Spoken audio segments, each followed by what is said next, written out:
So yeah, money, the number one reason couples in relationships have arguments. For your Money Wednesday, talking about how you can avoid that problem. We all go through it, right? Our financial expert, Andy Mattingly, is joining us now in the studio.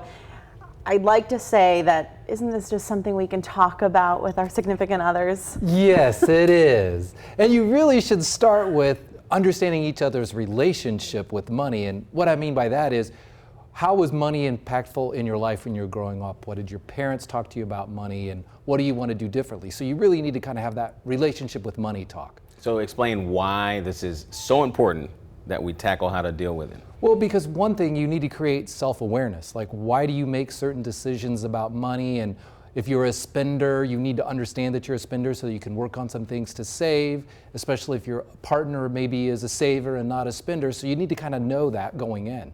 Okay, I like it too. It's easier said than done, but those little details, why else are those useful? Well, those are really important. If someone grew up without money, they usually tend to not want to spend money. They don't want to go into debt.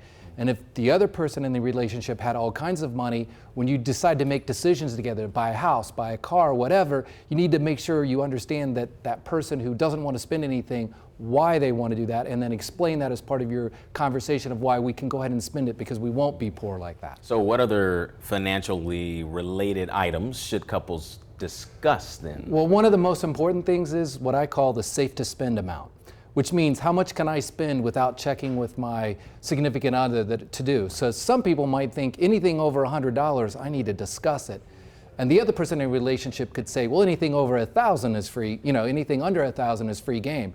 So if you have those two wide disparities, you can see where troubles will happen when people start spending money and they don't talk to each other. Andy, how often do you think that needs to happen?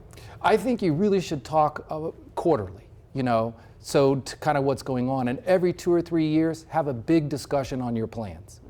Some of the most common reasons that couples argue about money or have issues with money, what are those? One of the biggest is they don't view each person as an equal partner in the relationship. They base it on who makes the most money, they get to make the decisions, and that's not really a good way to have a good relationship about money going forward. All right, so what I want to know is, how do you avoid that fight? Well, first of all, everyone's going to squabble about money. So you're always going to have that. But the big thing is to make sure that it's a disagreement, not an argument. Because a disagreement, you can compromise and you can work it out. Arguments, someone's going to win and someone's going to lose, and then you're not going to have a good relationship going forward. Good to know. Can you tell I'm getting married in October? And you got Thanks some good for all advice. the advice, Oh, Andy. you're welcome. Do appreciate it. All right.